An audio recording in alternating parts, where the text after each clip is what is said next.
Outrider. Anand Bhatt. Outrider. Anand Bhatt. All right, the topic, Whitney Houston. All right. Whitney Houston, well, I'm embarrassed to say this, I was selfishly a bit upset when I heard Whitney Houston died. Like the whole mourning process of that is not going to hit me. The timing is suspect, period.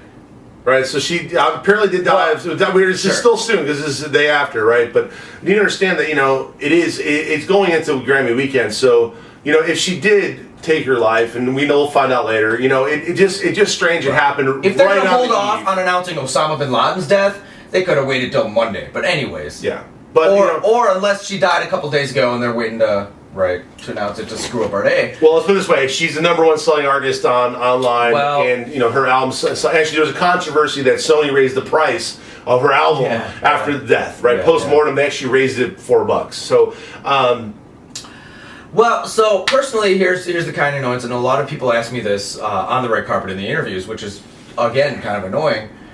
What do you feel about Whitney Houston, right? And it's like, wow, and this is how I genuinely felt, and I hope I don't get in trouble because I said it on CNN, I said it on Televisa. I'm like, well, I would like it. Yes, it's a tragic thing, but I would really hope and like to think that she would have wanted us to have a good time anyway. Right? And actually, she probably wouldn't have, and she probably would have loved it if we were all fucking crying, right? She was a crackhead, right? She's got problems.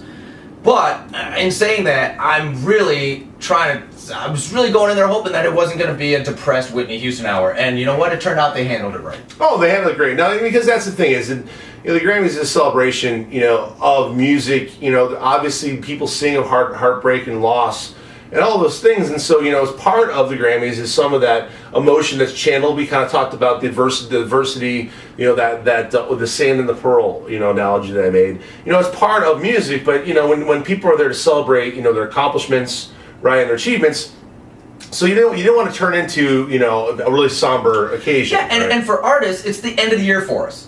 For talent and maybe producers, not for maybe the behind-the-scenes accountants and all that stuff. I think somebody told me their fiscal year ends in July or something like that, right? But for artists, you work all year because all your deadlines have to do with the Grammy Awards. The Grammy Awards is the music industry, right? Because that's just how shit works, right? Billboard's cool, Billboard Music, AMAs, but those are all not real awards comparatively. Right. So like Grammy night is, hey, we're done, right? Like it's New Year's Eve for artists. Yep. So like you just don't want to be in a sad mood. So they didn't belabor it, and to this point, they had Diana Ross was one of the last people that came out. It was cool. And Diana Ross is legend upon legend. Like she is Diana Ross. I mean, Michael Jackson looked up to Diana Ross, right? And she came out and she mentioned it all. She's like, it's great celebrating. You're having such a great time. Having so much fun, having a great time. So if anything, it's kind of like that. You don't want to have somebody who had a drug problem, ruining the nights of everybody that's there, they're winning or being recognized, right? And trust me, and if you see that, it's not, and you can be cynical, but when you have bands like Civil War and Mumford & Son and Bon Iver, these are not the typical in sync type contrived put together music industry bands. They do embrace it's a big umbrella of all kinds of music. They did reduce some categories. And I wish we actually had known which categories that were eliminated this year that we cared about. I think metal's the only one. They basically eliminated metal now. It's like hard rock and metal. And so guess what? Foo Fighters will put on an album every year, and they should just give him his Lifetime Achievement Award now. They really should. Just so somebody else has a chance to get up there. I can't wait to see one year because usually Metallica always sweeps that shit, right? I would love to see Metallica and Foo Fighters on the same ballot. Because that's going to melt the brain of every old man who votes on the fucking things. Like, I've heard of Metallica and I've heard of Foo Fighters. What do I do? Yes. Right? So I'm very curious to see how that But, we didn't mention him, but LL Cool J, he did MC, did a great job. He did do a good job. And I think it really was good in the fact He's that... no Queen Latifah, but he did a good job. But I think he did a good job of kind of addressing the Whitney Houston thing. But it didn't really, even though it was a specter in the room, it didn't dominate, and the way they handled it was awesome, which is they respected everybody, because Etta James died, there was some big big musicians that in the industry, producers and things. So they did the whole as they typically do. They do kind of a moment where they go through all the people that have passed. And the way they did it, they ended with Whitney Houston, and then Jennifer Hudson came out. Oh man, and that was a kick-ass performance. It was. What's the name of that song? The Bodyguard song. I Always Love You or something like that. Yeah, but she did a cappella. She walks out on stage, in front of an international audience. Starts out a cappella. Company came in later. Yes. So she came out and she sings this piece.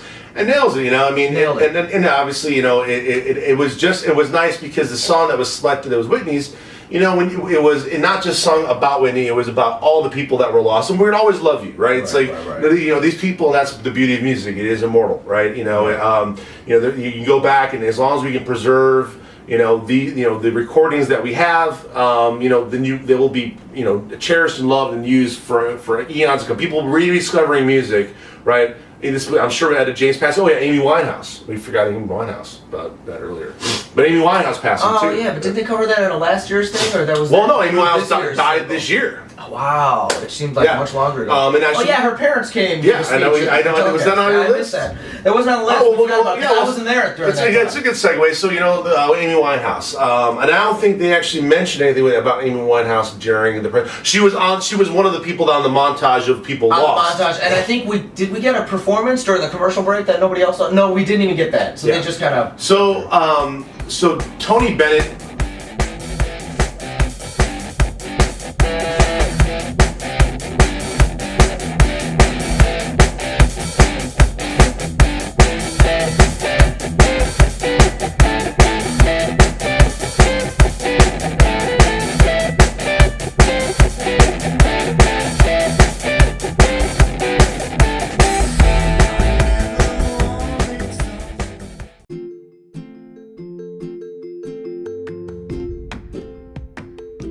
So, just in case you didn't know yet, you are listening to Latindian Style, the podcast. And I'm your host, Anand Bhatt, tu Latindio. So keep listening, we're going to have some fun.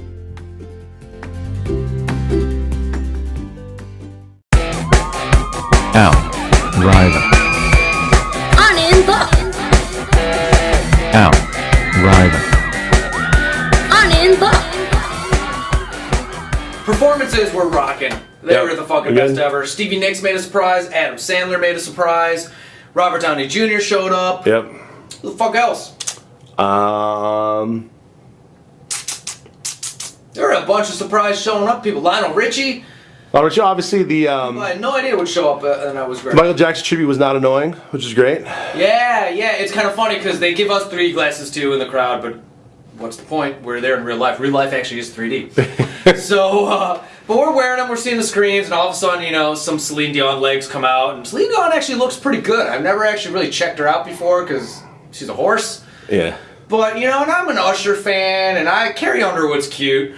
So they come out, and we're like, fuck these glasses. We don't care if that shit's in 3D, because again, real life is actually in 3D, so we don't actually have to wear these fucking glasses, right?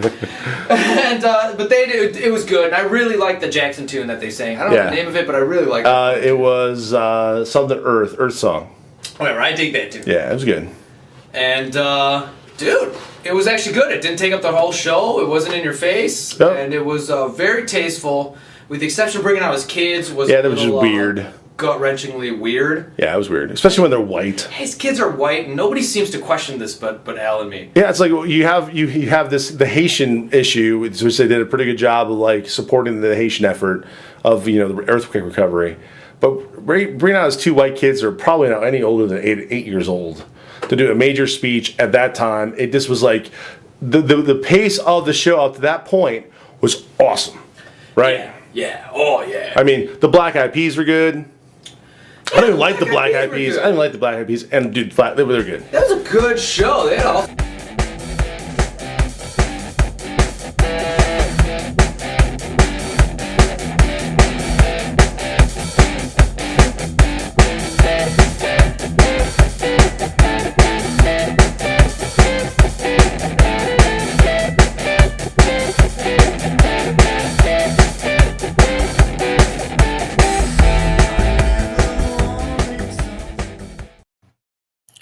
All right, Now, as usual, please do check out my artist profile on Spotify. Follow and let me know what you think. I look forward to hanging out with you again. Love you guys.